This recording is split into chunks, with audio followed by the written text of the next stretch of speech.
1월 4일 장전 시작입니다. 자, 새해 첫날 뉴욕 3대 지수는 좋지 않은 모습을 보여줬습니다. 특히 기술주 중심의 나스닥이 급락이 나왔는데 오늘 뭐 테슬라, 애플 쇼크가 굉장히 크게 시장에 적용을 했죠. 애플은 장중에 2조 달러가 분기가 되었고 테슬라는 무려 14% 폭락이 나왔습니다. 연휴 동안에 테슬라 4분기 차량 인도 대수가 시장 예상치보다 하회를 하게 되면서 충격으로 다가왔고 테슬라, 리비안, 루시드 그리고 다른 전기차 업종들이 대부분 52주 1년 동안의 신저가를 다시 한번 더 기록하는 모습이 나왔습니다. 자, 우리가 지금 우려하는 거는 비테크 업종들의 이런 부진들이 장기화가 되면서 결론적으로는 뭐가 되겠습니까? 감원 이슈가 나오는 거죠. 긴축에 나서는 글로벌 기업들. 아직은 애플은 감원이 안 나왔어요. 근데 다른 기업, 대부분의 기업들은 감원이 나왔고, 2022년도에 지금 보시는 것처럼 빅테크주들의 이 월별 감원 이슈입니다.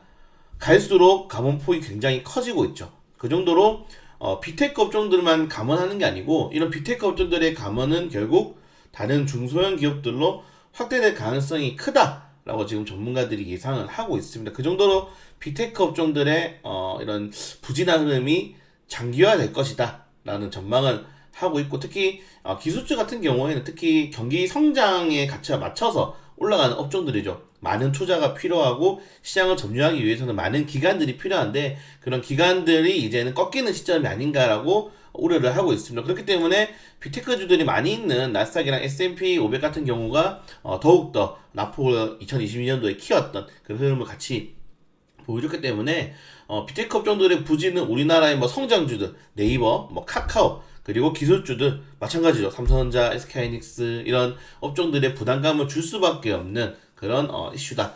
그렇기 때문에 좀 참고해 둘 필요가 있을 것 같고요.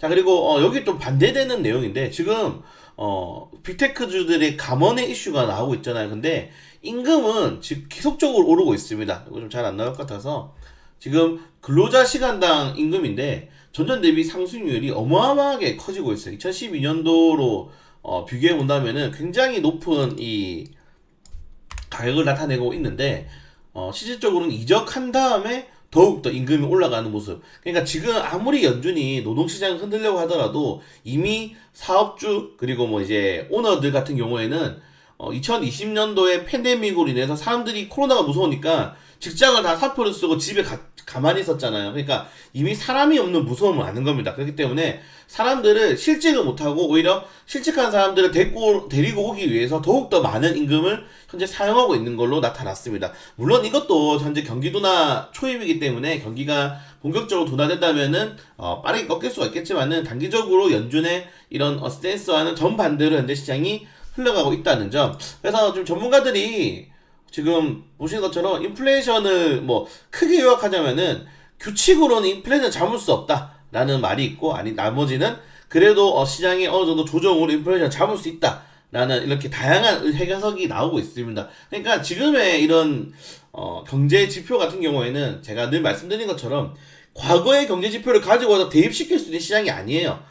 뉴노멀, 새로운 시대이기 때문에 그런 것들에 대한 전문가들도 현재 설전을 벌이고 있다. 뭐가 정답인지 모르기 때문에 이런 것들은 결국 주식시장의 가장 큰 악재인 불확실성을 현재 키우고 있다는 거죠. 그렇기 때문에 현재 파월이 노심 초사하고 있다. 과연 어떻게 이 물가가 이 노동시장을 잡을 수 있을 것인지, 그렇기 때문에 조금 더 우리는 그런 상황들을 지켜봐야 될 필요가 있을 것 같다. 그러니까 정말 똑똑한 사람이잖아요. 파월 연준 의장도. 이런 경제 석사 학사들 그리고 정말 똑똑한 의장도 현재 앞의 미래에 대해서, 정말 짧은 이 1년 안의 미래에 대해서도 시장을 조정하지 못하고 있는 것들, 이런 것들은 우리도 마찬가지입니다. 그래서 힘들기 때문에 좀 1분기까지 최소 2분기까지는 이런 것들의 변동성에 의해서 흔들릴 수밖에 없는 시장이다 라고 생각하시는 게 좀 마음이 더 편할 것 같고요. 자, 미국 10년 국채금리는 다시 4%대까지 올라가는 흐름을 보여주다가 소폭 조정이 나왔고, 지금 국제유가도 큰 폭의 하락이 나왔습니다. 12월 달 이후로 최저치를 기록을 하고 있는데, 그 정도로 현재 경기 둔화가 현재 우려가 되고 있는 상황들이 많은 지표를 통해서 나타나고 있는 것도 확인할 수가 있을 것 같고요.